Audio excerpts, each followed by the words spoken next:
지구 환경 변화. 지구 환경가 일단 첫 번째 기후. 기후는 날씨랑은 달라요. 날씨는 단기간에 대기의 변화, 일주일, 한 달, 이 정도를 날씨라고 하고요. 그 다음에 기후라고 하는 거는 장기간, 100년, 200년, 1000년 같은 장기간의 대기의 상태. 여기서 보통 기후를 결정짓는 거는 온도와 강수량에 해당이 돼요. 이 두 가지가 기후예요. 그래서 이게 어떤 기후였는가? 온대, 열대, 아열대, 냉대, 한대 이런 식으로 기후를 결정을 하는데 이런 기후를 연구를 하는 방법을 보면 일단은 나무의 나이테를 갖다 연구를 하는 방법이 있어요. 그러니까 나무 나이테는 1년에 몇 개 생겨요? 몇 개 생겨? 1년에? 한 개 생겨요. 그러니까 여름에는 성장 속도가 빠르고 겨울에는 어떻게 성장 속도가 느리니까 그 느린 부분이 어떻게 돼? 좀 더 진하게 나타난단 말이에요. 그래서 나이테의 간격을 조사를 하면은 간격이 넓을수록 넓은 시기가 고온이었고 강수량이 많았던 거예요. 그래서 과거의 기온과 강수량의 변화를 추정을 해줄 수가 있습니다. 그 다음에 빙하를 시추를 해주면 빙하를 코어라고 해가지고요 길게 이렇게 원통 모양으로 이렇게 파요. 얼음 덩어리를 이렇게 파가지고 만들어내는데 보면은 시추된 빙하 코어의 줄무늬로부터 여기서 이렇게 줄무늬가 나타나거든요. 이렇게 줄무늬가 나타나는 이유가 빙하가 생기는 건 눈이 한번 내리면 이 눈이 얼어요.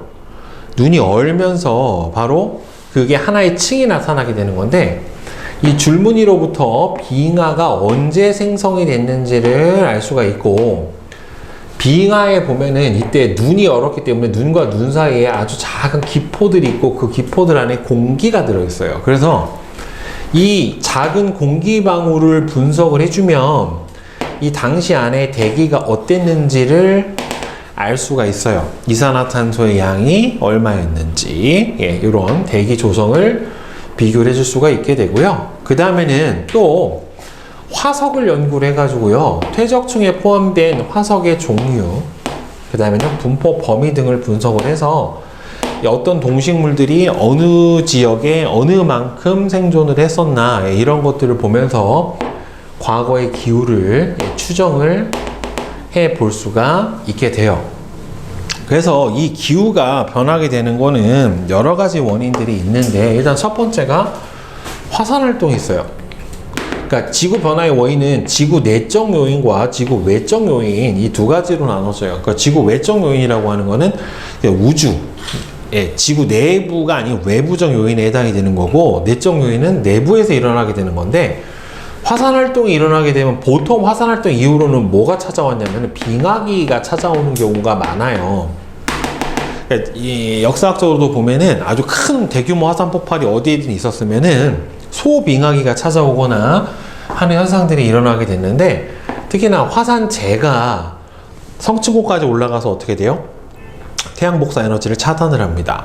그렇게 되면은 태양 복사 에너지가 들어오는 양이 줄어드니까 지구의 평균 기온이 어떻게 돼요? 낮아져 버려요. 그래서 화산재, 화산가스 등이 지구의 기후를 변화시켜 주게 되고 그 다음에 지표면의 변화 여러 가지가 있어요. 대륙의 이동, 대륙이 이동하게 되면은 수륙 분포의 변화가 일어나게 돼요. 수륙 분포의 변화가 일어나게 되고 그 다음에 빙하의 면적이 변하게 되면은 바로 지구 반사율에 가장 큰 영향을 주는 게 빙하의 면적이에요. 빙하가 얼음이다 보니까 태양 복사 에너지를 가장 많은 양을 반사를 시키는 게 바로 뭐예요? 빙하예요. 그래서 빙하기가 되면은 어떻게 돼요?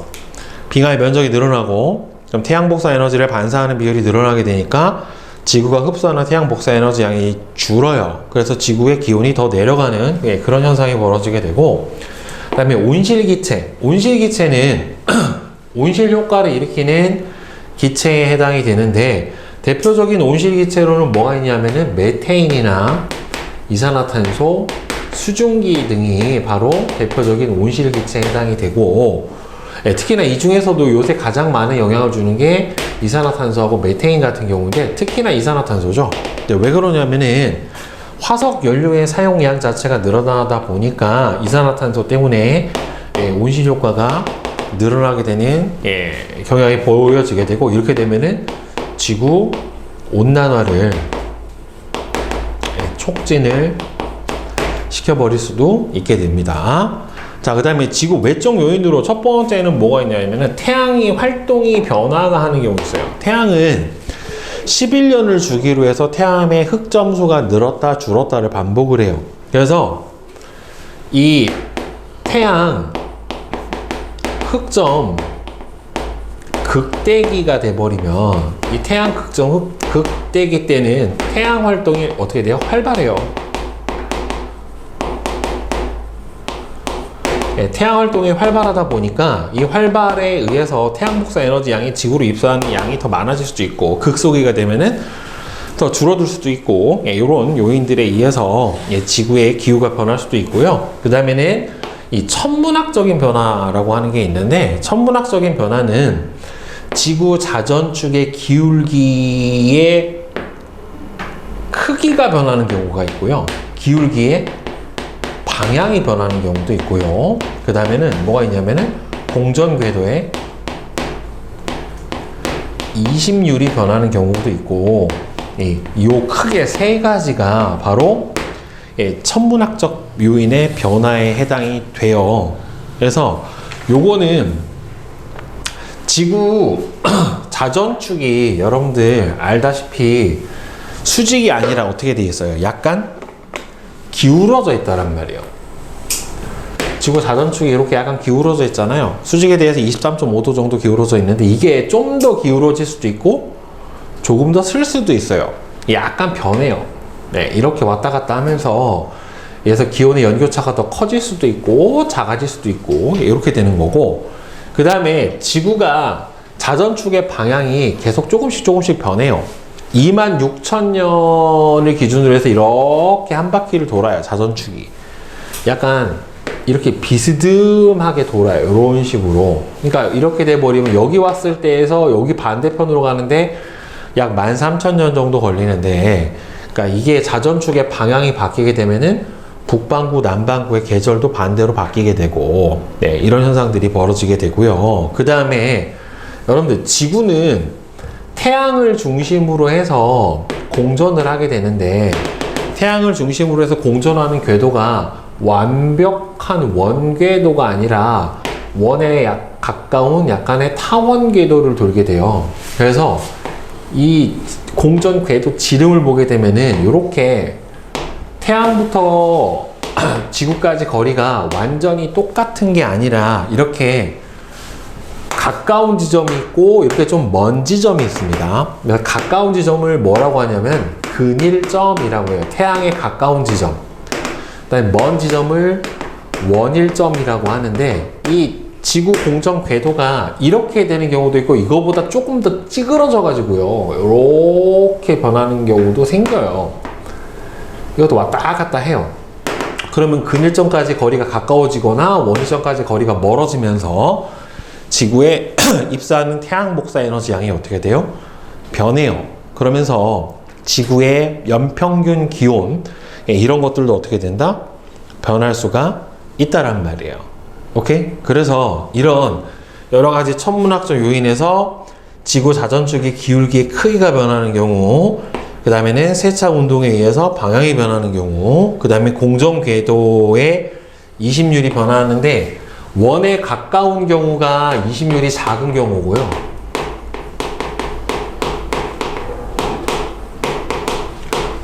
그 다음에 이렇게 타원에 가까운 경우가 이심률이 큰 경우예요.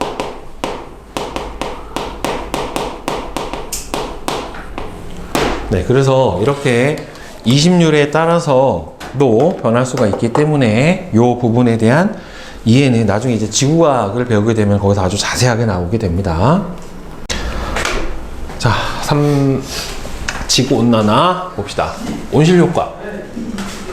자, 온실효과는 뭐가 반드시 있어야 돼요? 온실효과가 일어나려면은 대기가 있어야 돼요. 예, 천체에 대기가 있어야 되고, 지구 대기는 태양 복사 에너지의 가시광선은 잘 통과를 시킵니다. 예, 이 가시광선이나 자외선 같은 파장이 짧은 빛은 잘 통과를 시켜요.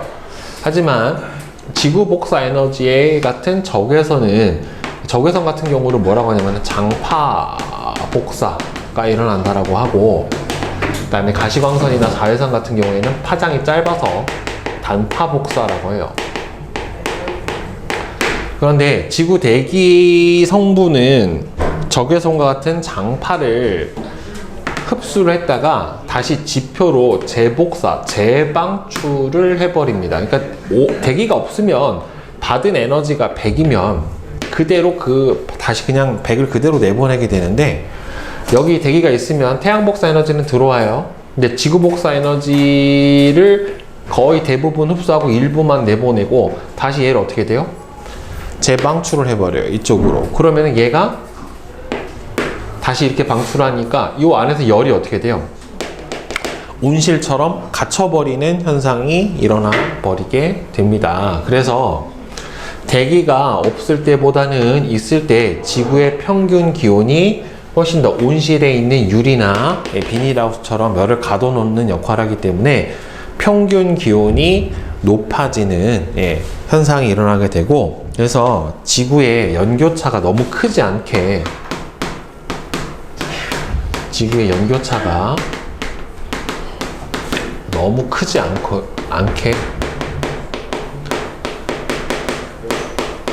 유지를 시켜주는 역할을 하는 게 바로 이 대기 그리고 온실 효과에 해당이 됩니다. 그런데 온실 효과는 이렇게 장점도 있는데, 이게 이제 온실 효과가 너무 심해지면 지구 온난화가 일어나게 돼요. 이거는 다른 이야기예요. 그래서 지구 표면의 온도가 점차 높아지게 되는 현상, 온실 효과가 너무 과해져서 평균 기온이 상승하게 되는 현상인데, 이거는 최근 인간 활동에 의한 화석 연료의 사용량이 증가하다 보니 화석 연료의 연소에는, 화석 연료는 대부분 뭘로 되어 있어요? 탄소와 수소와 산소로 되어 있는데, 특히나 이 중에서 탄소가 포함되어 있는 화석 연료가 연소를 하게 되면 뭐가 발생합니까? 이산화탄소가 발생을 하게 되는데, 이산화탄소는 대표적인 무슨 온실기체에 해당이 돼요. 그러다 보니까 온실효과가 너무 심해지게 되고, 따라서 이 온실효과의 급증으로 인해서 지구 온난화가 가속화가 되고 있는 겁니다. 즉 보면은 지구 평균 기온이 계속해서 지속적으로 어떻게 돼요? 상승하고 있는 거를 보고 있고, 이거는 대기 중에 있는 CO2의 농도하고도 거의 비슷한 양상을 보이게 됩니다. 그래서 지구 환경 변화에 미치는 영향은 지구 온난화로 인해서 해수의 온도가 상승해요.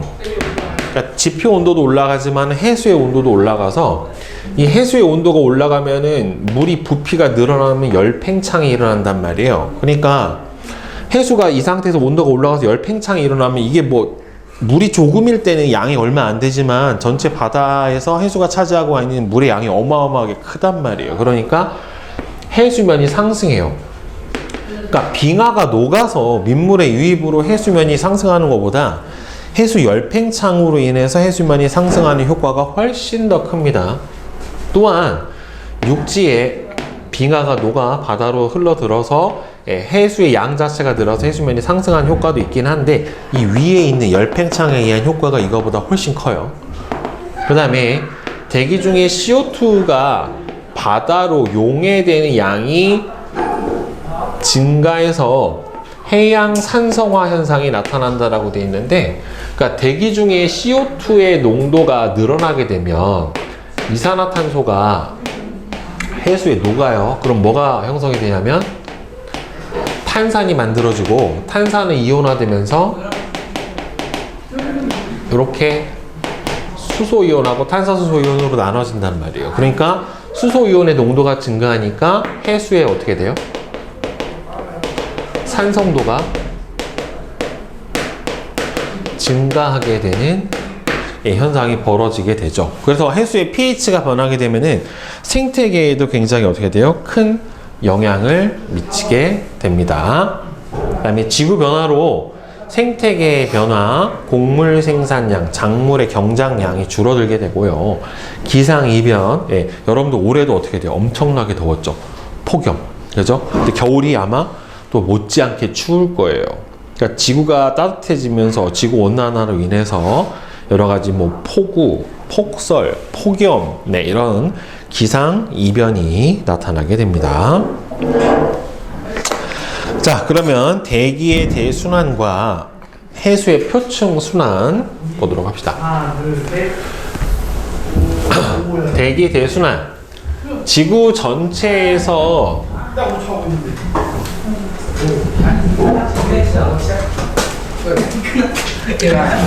조용히 좀 할래? 옆에 수업하는데 팔씨름 왜? 절로 가.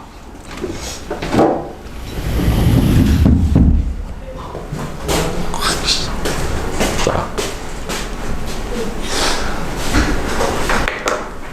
다시 찍어야 돼. 스타트 지점을 몰라. 자, 대기 대순환과 해수의 표층 순환 봅시다. 대기 대순환. 그러니까 지구 전체에서 일어나는 대기, 공기의 순환이 바로 대기의 대순환에 해당이 되는데, 이게 결국에는 순환이 일어나게 되려면은 뭐가 있어야 되냐면 에너지의 불균형이 있어야 돼요. 그리고 에너지의 불균형이 있어야 대기의 순환이 일어나게 되고, 아이러니하게도 이 에너지의 불균형을 대기의 순환이 다시 완화시켜주는 역할도 해주게 됩니다. 즉, 위도에 따른 태양 복사 에너지의 양과, 그러니까 위도에 따른 흡수하는 태양 복사 에너지 양과, 그 다음에는 방출하는 지구 복사 에너지의 양이 차이가 나요. 그래서 어느 지역은 이렇게, 특히나 이제 저위도 지역 같은 경우에는 흡수하는 태양 복사 에너지가 방출하는 지구 복사 에너지 양보다 많아서 에너지가 남는 현상이 일어나게 되고요. 그 다음에 중위도 지역 이상에서는 방출하는 지구 복사 에너지가 흡수하는 태양 복사 에너지보다 어떻게 돼요? 더 많아서 에너지가 부족하게 돼요. 그러면 이 부족한 전체 양은 방출하는, 이 남는 양하고 에너지 양이 어떻게 돼요? 같습니다. 그래서 에너지의 전체 양은 같으나 이 남는 과잉 에너지에 의해서 이 에너지가 부족한 이 고위도 쪽으로 이동이 일어나게 되는 순환이 발생을 해요. 이 에너지 불균형에 의해서 순환이 발생하고, 이 순환으로 인해서 에너지가 어떻게 됩니까? 이동이 일어나게 됩니다. 즉, 저위도 지역은 에너지의 과잉, 고위도 지역은 에너지의 부족이 일어나게 되고, 보통 이렇게 흡수량하고 방출량이 같은 지점이 38도 정도의 중위도 지역에 해당이 됩니다. 여기서 흡방출량이 같아요. 우리나라가 대부분 여기에 해당이 돼요. 우리나라 위도가 37.5도예요. 그 다음에 대기와 해수의 순환에 의해서 저위도의 과잉 에너지가 고위도로 이동을 하면서 위도별 에너지 불균형을 해소를 시켜줄 수가 있게 되는 겁니다. 알겠죠? 즉, 이렇게 남는 부분에서 상승기류가 발생을 하고, 이게 부족한 부분에서 하강기류가 발생을 하면서 남는 에너지가 어떻게 돼요? 부족한 쪽으로 이렇게 이동하는 현상이 벌어지게 되는데, 그게 이제 대기 대순환 모듈이라고 하는 건데요. 자, 보면은, 자, 지구는요, 일단은 저위도 지역은 에너지가 남아요. 그러니까 상대적으로 적도 지역이 뭐가 돼요? 고온이에요. 그 다음에 극지방 같은 경우에는 들어오는 태양 복사 에너지 양도 적고, 그 다음 실제로 방출하는 양에 의해서 에너지가 부족하니까 여기가 저온이 된단 말이에요. 그러면 온도가 높은 곳에서는 뭐가 발생을 하냐면은 상승기류가 발생을 해요. 그러니까 적도 지역에서는, 이렇게 저위도 지역에서는 상승기류가 발생을 하고, 그 다음에 양쪽 극지방에서는 차가워진 공기가 아래로 내려오는 하강기류가 발생을 해요. 그러면 적도 지역은 저압대가 형성이 돼요. 상승기류가 발생을 하면 저압대거든요. 양쪽 극지방에서는 하강기류가 발생을 하니까 고압대가 형성이 됩니다. 이렇게. 그러면 상승한 공기가 순환에 의해서 이렇게 극지방에서 하강하고 하강한 공기가 여기가 어떻게 돼요? 고기압이 되고 여기가 저기압이 되니까 바람은 항상 어디서 어디로 불어요? 고기압에서 저기압으로 이렇게 이동을 하게 돼요. 그래서 만약에 지구가 자전을 하지 않는다라고 하면 양쪽 북극하고 남극은 고기압에 해당이 되고 이 중앙에 있는 저위도인 적도 지역 같은 경우에는 저압대, 저기압에 해당이 되니까 바람은 고기압에서 저기압으로 불거든요. 그러니까 북반구 지역은 무슨 풍만 불고? 북풍만 불고, 남반구 지역은 무슨 풍만 불 거예요? 남풍만 불게 될 거예요. 풍향은 바람이 불어오는 방향이 풍향이에요. 불어가는 방향이 아니라 풍향은 바람이 불어오는 방향이에요.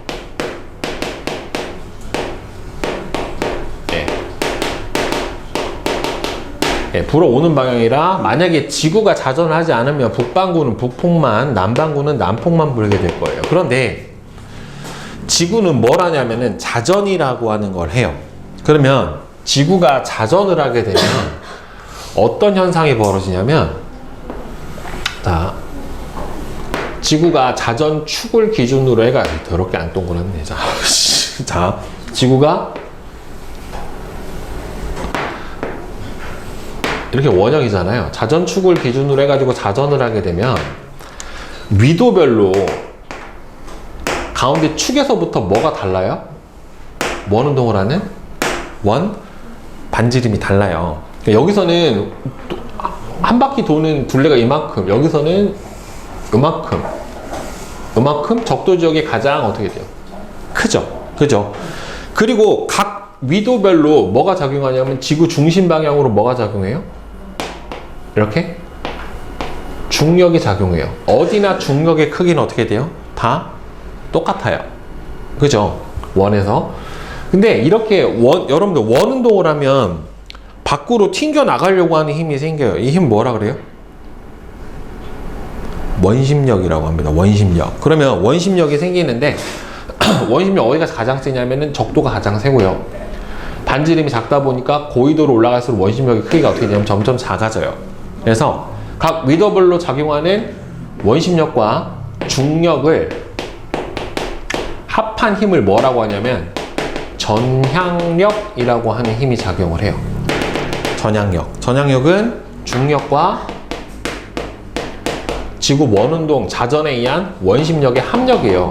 이걸 더해준 힘이 전향력인데 이 두 개를 더해준 힘이 적도에서는 뭐하고 뭐가 똑같냐면은 원심력이랑 중력이 같아요. 그래서 전향력이 적도는 0이고 여기서는 극지방에서는 거의 뭐밖에 없어요? 중력밖에 없어요. 그러니까 전향력이 실제로 어디가 제일 크냐면 고위도로 갈수록 커져요. 그러니까 여기서 보면은 이 전향력 때문에 바람이 그냥 부는 게 아니라 약간 어떻게 불어요? 휘어져서 불게 돼요. 자, 그러니까 실제로는 이렇게 된다고 보시면 돼요. 자, 적도 지역에서는 일단은 저압대가 형성이 되니까 이렇게 공기가 상승해요. 극지방에서는 이렇게 고압대가 형성이 되니까 공기가 하강을 합니다. 근데 바람이 불니까, 자전을 하니까 전향력 때문에 얘가 여기서 이렇게 내려와서 이렇게 순환 모형이 하나가 생겨요. 이런 식으로. 그 다음에 여기도 내려가야 되니까 어떻게 되냐면 여기가 공기가 상승해서 이렇게 순환하는 모듈이 생겨요. 양쪽 요 두 부분 있죠. 0도에서 30도 사이하고 60도에서 90도 사이. 그러니까 0도에서 30도 사이를 무슨 순환이라고 하냐면은 페렐 순환이라고 해요. 0에서 30도. 여기에서 일어나는 순환을 페렐 순환이라고 하는데 위도 30도 부근에서 하강해서 이거 페렐이 아니라 헤들리. 적도 지방에서 고온 때문에 상승을 해서 고위도로 이동하다가 위도 30도 부근에서 하강해서 다시 적도 지방으로 되돌아오는 헤들리 순환이랑 요 극순환이죠. 60도에서 30도 사이. 극지방에서 하강해서 저위도로 이동을 하다가 위도 60도에서 상승하라는 요 헤들리 순환이랑 극순환은 여기하고 요 두 부분이겠죠. 직접 순환이에요. 그러니까 에너지의 차이에 의해서 일어나게 되는 직접적인 순환. 뜨거워져서 상승하고 차가워져서 하강하는 직접 순환이고 가운데 끼어 있는 요 페렐 순환은 여기가 순환을 하니까 따라서 이렇게 돌게 되는 무슨 순환이에요? 간접 순환이에요. 그러니까 여기서는 60도에서는 상승하고 30도에서는 하강을 하게 됩니다. 그러면 여러분들 상승하면 선생님 뭐라고 했어요? 저압대.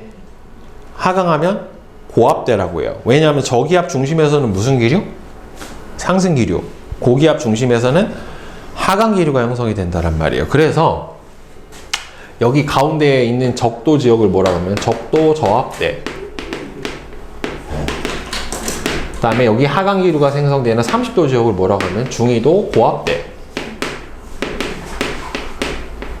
그 다음 60도 지역을 상승 기류가 발생하는 여기를 한대 전선대. 그 다음에 극지역 같은 경우는 하강 기류가 발생하니까 극고압대. 예, 이렇게 불러줘요. 그러면 여기서 상승을 하려면 공기가 어떻게 돼야 돼요? 적도에서 상승을 하려면 공기가 모여야 되죠. 그렇죠? 이렇게 모여야 되는데 적도에서 어떻게 모이냐면은 그냥 모이는 게 아니라 이렇게 휘어져서 불어요. 이렇게. 그래서 위도 적도에서 위도 북위 30도 사이에서는 이렇게 북동무역풍이, 그 다음에 적도에서 30도 사이에서는 남위 30도 사이에서는 이렇게 남동무역풍이 불어서 공기가 모여요. 그럼 상승해. 여기서 내려온단 말이야. 내려온 공기는 발산해야 돼요. 그러면 아래로 이렇게 내려갔고 30도에서 60도 사이에서는 우리나라가 속한 지역에서는 이렇게 편서풍이 불게 됩니다.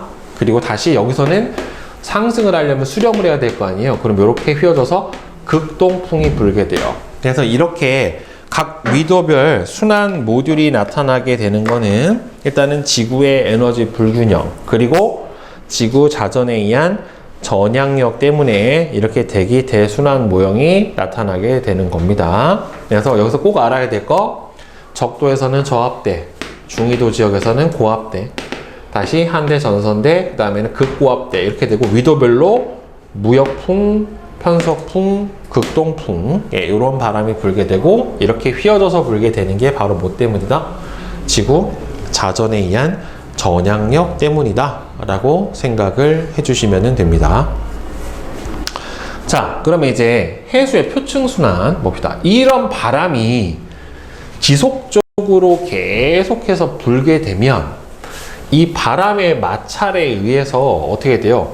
지구 표면을 덮고 있는 해수들도 어떻게 됩니까? 지속적으로 이동을 하게 됩니다. 그래서 대기 대순환에 의한 바람이 지속적으로 불면 대기와 해수의 마찰로 인해서 해수가 이동해서 표층 해류가 만들어져요. 계속 그 마찰은 바람 방향으로 계속 해수가 이동을 한다는 소리인데, 해류는 크게 이제 심층수하고 바다 깊은 데서 흐르는 심층수가 있고 표면에서 흐르는 표층수가 있는데, 표층수 중에서도 이제 고위도에서 저위도로 흐르는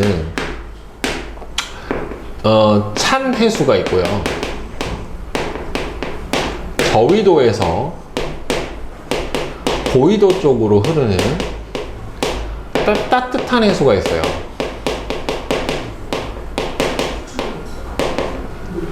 예, 이 찬 해수를, 고위도에서 저위도로 흐르는 찬 해수를 뭐라고 불러줘요? 한류라고 불러주고, 그 다음에 저위도에서 고위도로 흐르는 따뜻한 해수를 난류라고 불러줍니다. 그래서 난류와 한류가 두 종류가 있게 되고요. 이 해류는 대기의 대순환과 함께 물질도 이동을 하고요. 네, 해수에 녹아있는 용존산소, 영양염류 이런 것들도 이동을 하고, 그 다음에는 수온에 따라 에너지도 수송을 하며 지구의 기후와 해양 환경에도 아주 중요한 역할을 미치게 되는데, 보면은 가운데 적도를 기준으로 해서요, 이 부분을 뭐라고 하냐면 북반구 아열대 순환, 이 부분을 남반구 아열대 순환 이렇게 얘기를 해주는데, 북반구 아열대 순환은 무슨 방향 순환? 시계 방향 순환입니다. 이렇게. 남반구 아열대 순환은 반시계 방향의 순환에 해당이 됩니다. 그래서 대칭으로 보여요. 그래서 북반구 아열대 순환을 보면은 이게 무역풍에 의한 게 북적도 해류, 북동 무역풍, 남동 무역풍에 의한 남적도 해류. 그 다음에 얘네들이 가다 어디 부딪혀요? 대륙에 부딪혀요. 대륙에 부딪혀서 꺾어져서 방향이 바뀌어요. 쿠로시오 해류. 그 다음에 다시 부딪혀서 편서풍 때문에 발생하는 북태평양 해류, 다시 얘가 미서부 해안에서 발생하는 캘리포니아 해류. 이거는 뭐예요? 저위도에서 고위도로 가는 난류. 얘는 한류. 이렇게 되겠죠. 얘도 마찬가지로 남적도 해류가 가다가 호주 대륙이랑 부딪혀서 아래로 내려가요. 동오스트리아 해류. 이거는 저위도에서 고위도로 가니까 난류. 그 다음에는 남극 순환류, 그 다음에 고위도에서 저위도로 올라가는 페루 해류. 그래서 얘는 반시계 방향으로, 얘는 시계 방향으로. 참고로 적도가 저위도고 양쪽으로 가면 고위도예요. 남극도 고위도입니다. 북극도 고위도고. 그래서 이렇게 시계 방향 순환과 반시계 방향 순환의 대칭적 형태를 보이게 되는 겁니다. 알겠죠? 자, 그러면 뒤에 이 엘니뇨 현상, 여러분 아마 들어는 봤을 거예요. 그죠? 예, 엘니뇨라고 하는 말 들어는 봤을 텐데, 자, 엘니뇨는 뭐냐면 태평양 적도 부근의 동쪽 해안, 동태평양에서, 그러니까 정확하게 적도 부근의 동쪽 해안은 여기 남반구예요. 북반구가 아니라. 남반구에 있는 페루 연안에서 태평양 중앙부에 이르는 넓은 범위에 걸쳐서 표층 수온이 평상시보다 높아지는 현상이에요. 수온이 높아지는 거. 그러니까 아까 그림에서 보면은 여러분들 여기 요 지역이에요. 여기 페루 앞바다 여기. 그러니까 여기 요 남반구 앞에 있는 요 지역 있잖아요. 여기 요 지역에서 여기에 수온이 상승하게 되는 현상이 바로 뭐다? 엘니뇨예요. 그러니까 페루 해류가 올라오고, 이 페루 해류가 올라오면은 여기서 남동 무역풍에 의해서 남적도 해류가 이쪽으로 이렇게 가야 된단 말이에요. 그러니까 이 남적도 해류를 발생시키는 건 뭐예요? 무역풍이에요. 남동 무역풍에 의해서 발생을 해요. 그러니까 이게 이렇게 생각해요. 여기 있는 해수가 바람이 강해야 이쪽으로 쭉 가고, 여기가 이동을 해버리면 아래가 와서 채워주면서 계속해서 지속전이 순환이 일어나게 되는 건데, 참고로 남적도 해류는 난류예요. 엘니뇨가 발생하게 되는 원인이 무역풍이 평상시보다 약해지면, 정확하게는 남동 무역풍이 약해지면, 여기에서 가운데가 적도고 여기가 페루 해류가 이렇게 올라오고 여기가 남적도 해류가 이렇게 가요. 근데 남동 무역풍이 어떻게 부냐면 이렇게 분단 말이에요. 남동 무역풍이 이렇게 불게 되는데, 이 남동 무역풍에 의해서 여기 남적도 해류가 이렇게 가야 되는데 얘가 약해져. 얘가 약해지면 여기서 이렇게 가는 해수가 어떻게 돼? 남적도 해류도 약해져요. 그러면은 이쪽 페루 연안에서 바닷물이 이쪽으로 가야 되는데, 그럼 얘가 어떻게 돼요? 잘 못 가요. 참고로 여기서 올라오는 페루 해류는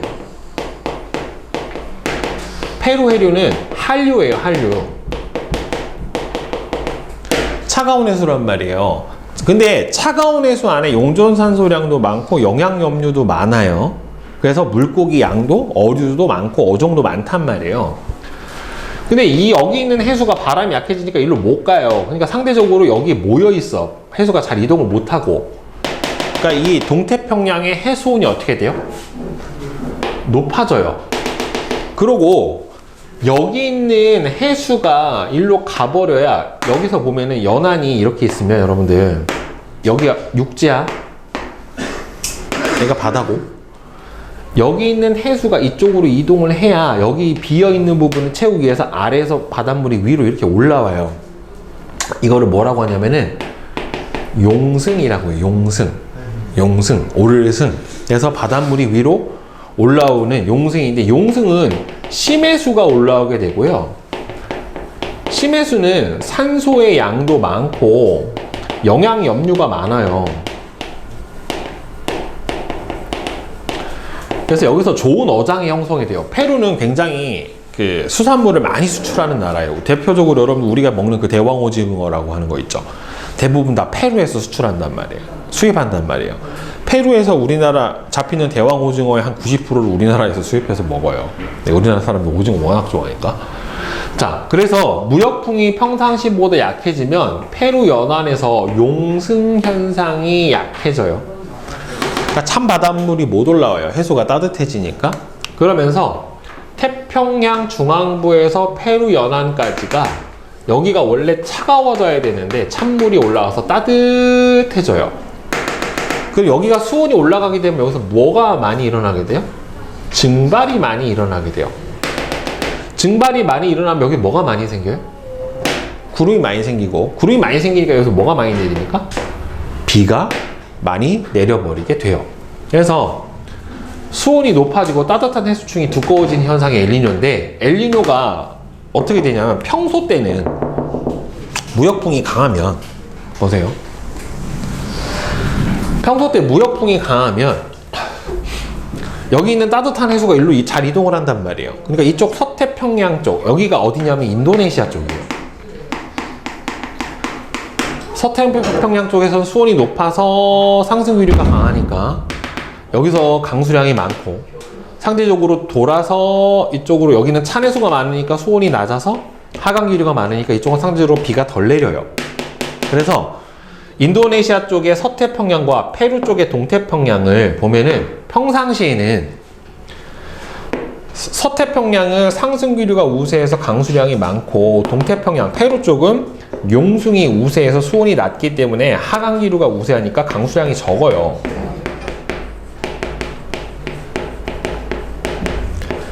그런데 엘니뇨가 일어나 버리면 이 동태평양 연안의 수온이 어떻게 돼요? 상승해요. 그러니까 이쪽에서 상승 기류가 수온이 여기보다 높아진단 말이에요. 그러니까 여기서 상승 기류가 많이 발생을 하게 되겠죠. 따라서 동태평양에서는 무역풍이 약화되면서 용승이 약화되고, 상승 기류가 우세해서 홍수, 강수량이 많아지기 때문에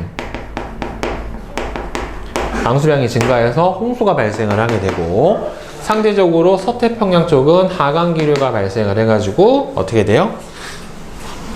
가뭄, 비가 많이 안 내리게 되는 거죠. 그렇죠? 가뭄, 산불 등의 피해가 발생을 하게 되는 겁니다. 그러니까 엘니뇨는 결국에는 무역풍 약화에 따른 페루 연안에 수온이 어떻게 돼요? 상승해서 결국에는 용승이 약화되기 때문에 나타나게 되는 현상이 바로 뭐다? 엘니뇨다 라고 생각을 해주시면 됩니다. 근데 엘니뇨가 이쪽 지역에서만 영향을 미치는 게 아니라 태평양 서쪽 해안은 강수량이 감소해서 가뭄 피해가 생기고, 동쪽 해역은 강수량이 증가해서 홍수가 자주 발생을 하게 된다. 엘니뇨는 해양하고 대기의 상호작용이기 때문에 이쪽 지역에 국한된 게 아니라 전 지구적인 대기의 순환에 영향을 주게 되고, 전 세계적인 기상이변을 일으킬 수 있는 게 바로 엘니뇨의 효과다라고 볼 수가 있습니다. 자, 사막화. 이제 사막화는 사막의 면적이 넓어지는 거예요. 그러니까 토양의 생산력이 감소를 해서, 그러니까 토양이, 여러분들 사막에서는 뭐가 자랄 수가 없잖아요. 왜냐하면 모래만 있으면은 뭐를 가둬둘 수가 없어요. 물이나 아니면 양분을 가둬둘 수가 없어요. 점토나 진흙이 있어야 되는데, 그래서 토양의 생산력이 감소해서 점차 식물이 자랄 수가 없는 사막으로 변해가는 과정, 그리고 사막의 면적이 점점 넓어지는 과정을 뭐라 불러준다? 사막화라고 불러주게 되는데, 가장 직접적인 원인은 비가 안 내리는 거죠. 건조한 지역으로 건조한 기후로 바뀌는 거예요. 강수량의 감소가 직접적인 원인이고, 그러니까 토양이 황폐해지기 위해서 너무 많이 경작을 한다거나, 아니면은 과잉 방목, 그러니까 양이나 소를 너무 많이 풀을 키워가지고 풀을 다 뜯어먹는 거예요. 그러니까 풀이나 목초들이 뿌리를 지지를 하고 있어야 이 토양을 유지할 수 있는데, 이게 얘네들이 다 뜯어먹어버리면 어떻게 돼요? 씻겨 내려가 버려요. 그러면은 위에 있는 표토층이 다 날아가 버리니까 그럼 토양이 유지가 안 된단 말이에요. 지나친 산림 벌채 등이 원인에 해당이 돼요. 그래서 식수와 식량의 부족, 생태계도 파괴되고, 토양의 침식도 많이 깎여버리고, 그 다음에 여러분들 이렇게 모래가 많아지게 되면 황사가 발생하는 게 많아져요. 그래서 우리나라도 겨울이나 봄에, 가을 봄에 황사 발생이 굉장히 많죠. 그죠?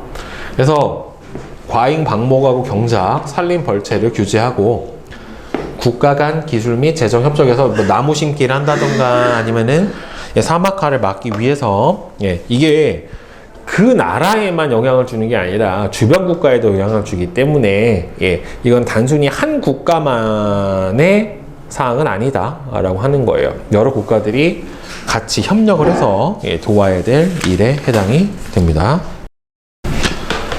자, 기초 탄탄 문제 답 맞춰봅시다. 1번에 4, 2번에 4, 3번에 3, 4번에 1, 5번에 5, 6번에 3, 7번에 5, 8번에 3, 9번에 4, 10번에 1, 11에 2번입니다. 질문 있으세요? 응? 3번? 자. 지구온난화로 나타난 지구 환경 변화를 설명한 것으로 옳지 않은 것은 해수면의 높이가 높아진다. 맞죠? 해수온 상승 때문에. 이것도 맞고요. 대기 중에 수증기량이 감소하는 게 아니라 늘어납니다. 왜 그러냐면 해수온이 상승하게 되면은 결국에는 증발량이 어떻게 돼요? 증가해요.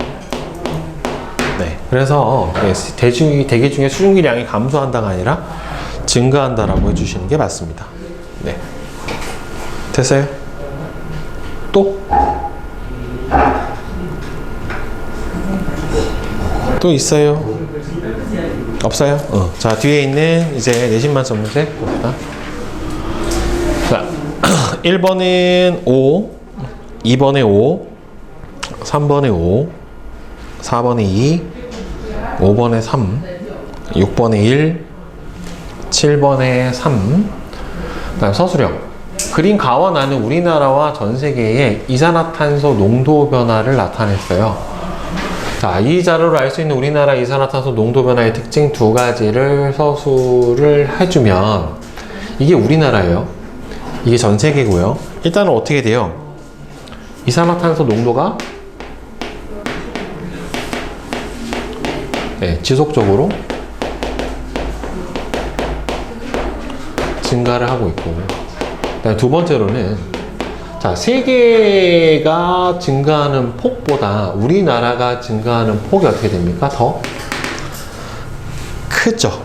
그죠? 즉 세계의 평균 증가 폭보다 우리나라의 증가폭이 더 큽니다. 자, 그 다음에 세 번째로는 이게 일정하게 증가하는 게 아니라 계속 약간 어떻게 보여요? 오르락 내리락 하죠. 그쵸? 이게 왜 그럴까요? 이게 왜 이렇게 짧은 기간 안에 올라갔다 내려갔다를 반복할까? 이게 뭐 때문일까요? 계절이에요. 계절. 높을 때가 언제? 높을 때가 언제 같아요? 여름일까 겨울일까? 겨울이에요. 왜? 겨울에 뭐 해요? 추우니까? 난방. 난방을 하면 뭘 써야 돼요? 화석 연료로 사용을 하기 때문에 계절에 따른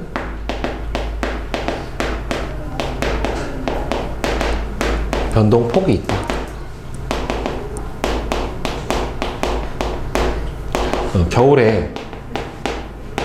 겨울이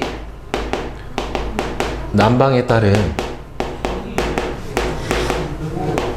화석 연료 사용이 많아서 CO2의 농도가 더 높게 나타나게 됩니다. 자, 그 다음 9번.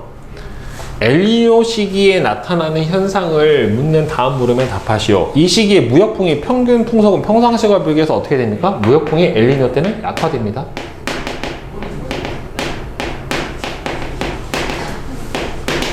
이 시기에 서태평양과 동태평양 연안에 나타나는 기상이변에 대해 서술하시오. 무역풍이 약화되면서 어떻게 돼요? 이 남독도 해류가 서태평양으로 못 가요. 따라서 서태평양은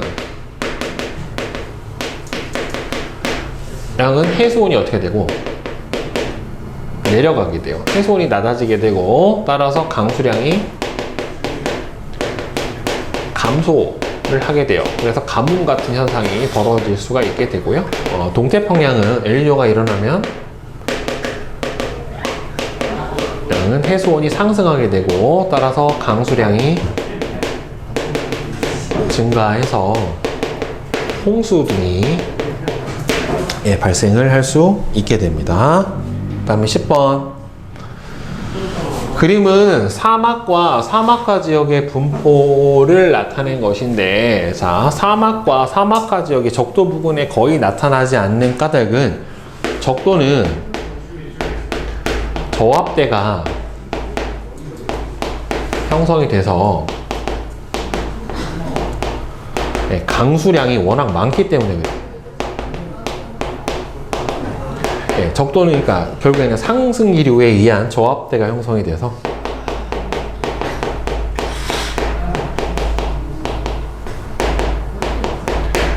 이렇게 됩니다. 자, 질문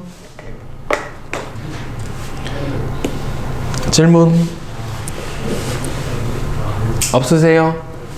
따로 없어요? 네.